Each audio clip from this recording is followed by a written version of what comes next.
안녕하세요. 오늘은 첨단 의료기술, 그 최전선에 있는 두 기업이죠.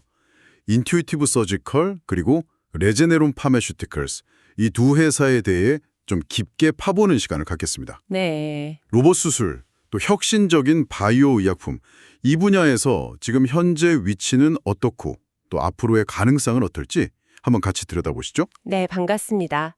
특히 이 두 분야는 뭐랄까 기술 혁신이랑 시장 변화에 정말 민첩하게 대응하는 게 중요하거든요. 그렇죠. 오늘 이야기 나누면서 이 기업들이 이 급변하는 환경 속에서 자기들만의 길을 어떻게 찾아가는지 그 핵심 전략 같은 걸 좀 짚어볼 수 있을 것 같습니다. 좋습니다.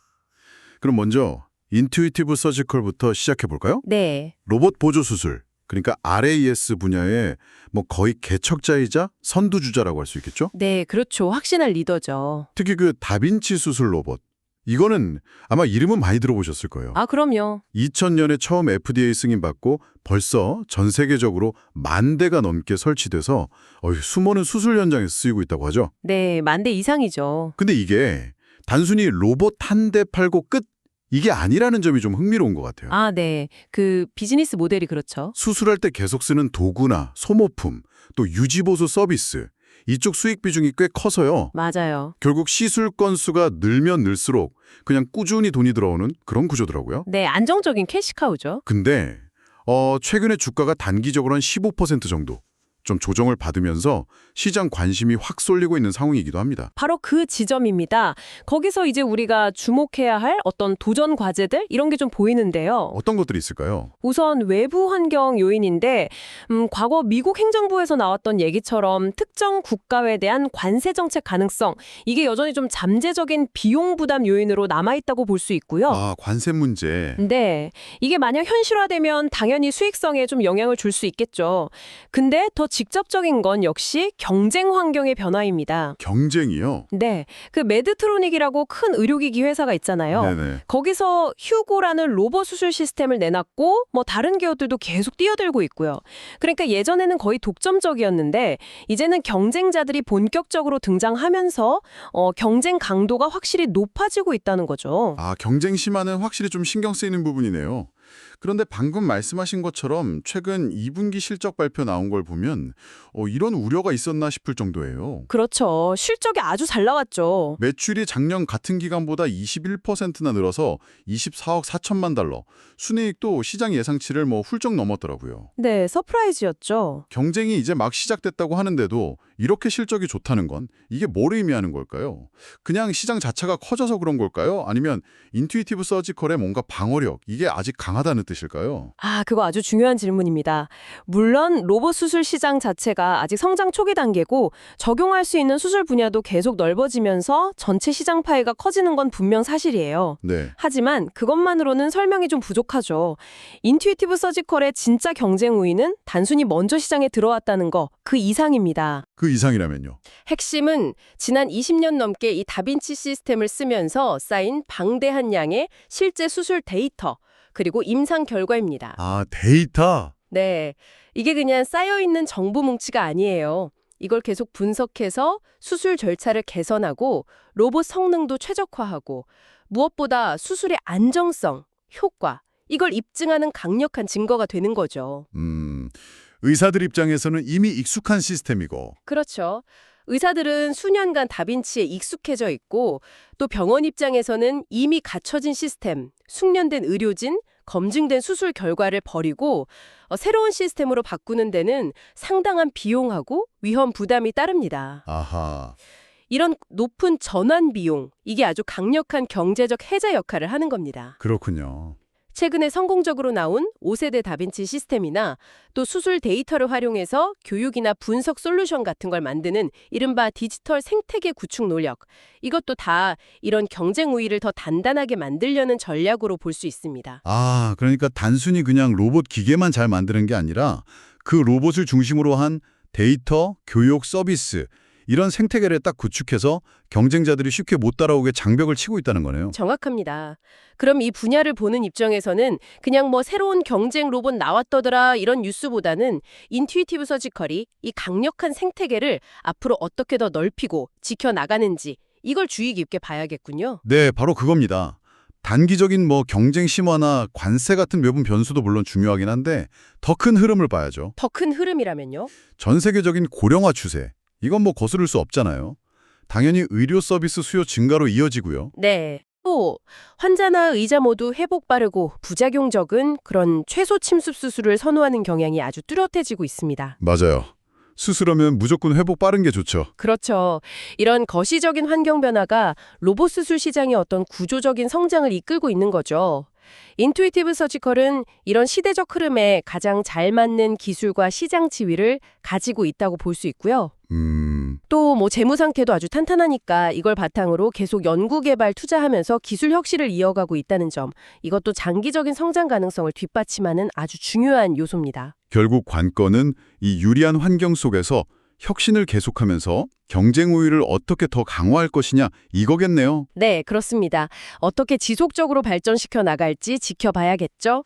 자, 인투이티브 서지컬이 이렇게 하드웨어와 생태계 경쟁 속에서 길을 찾는다면 이제 살펴볼 레제네런 파마슈티컬스는 또 다른 종류의 경쟁이죠.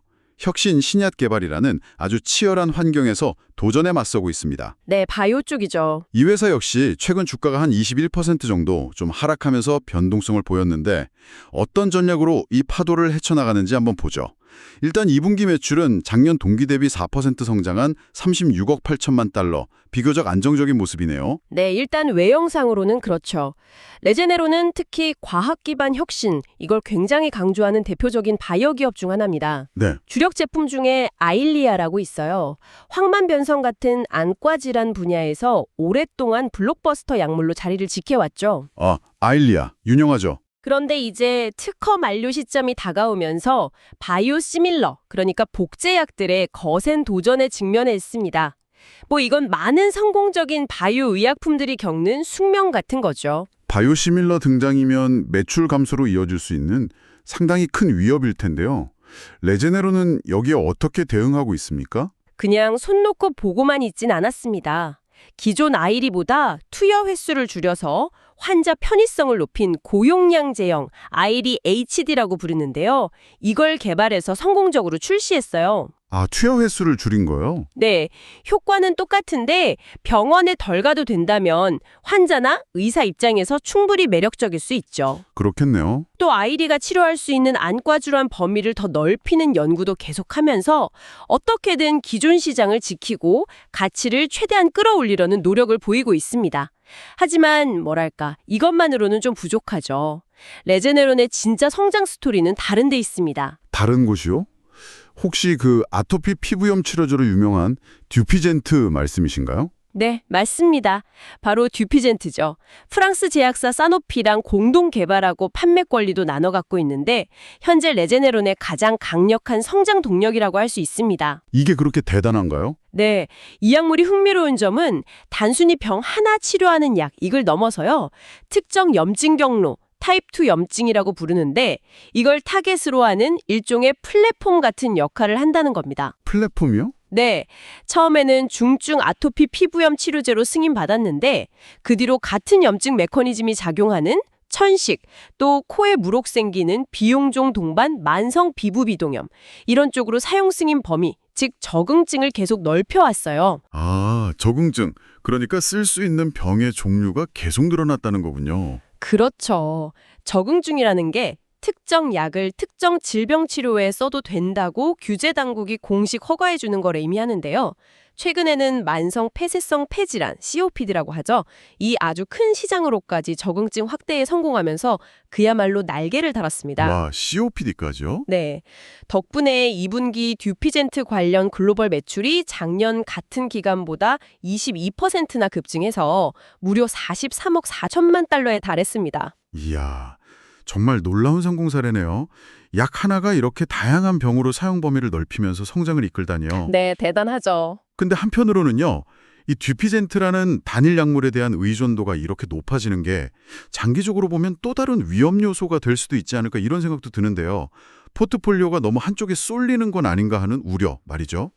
네. 충분히 나올 수 있는 합리적인 우려입니다. 실제로 많은 제약사들이 이른바 특허 절벽이나 예상치 못한 부작용 발견 이런 것 때문에 단일 블록버스터 의존도가 높은 구조에서 어려움을 겪기도 하거든요. 그렇죠. 하지만 레제네론의 경우 단순히 듀피젠트 하나만 볼 게 아니라 그 뒤에 있는 강력한 연구개발, R&D 역량을 같이 봐야 합니다. R&D 역량이요? 네, 레제네론은 벨로슈뮴이라는 독자적인 항체 발굴 플랫폼 기술, 그리고 인간 유전학 연구에 기반한 신약 개발 역량으로 아주 유명합니다. 듀피젠트의 성공도 사실 이런 기초과학 역량에서 나온 거고요. 아하, 면역항암제 리브타요도 꾸준히 성장하고 있고 또 최근에는 FDA에서 새로운 혈액암 치료제 리노지픽 승인도 받았어요. 이런 사례들이 레제네론의 파이프라인이 마르지 않고 계속 혁신적인 신약을 만들어낼 능력이 있다는 걸 보여주는 거죠.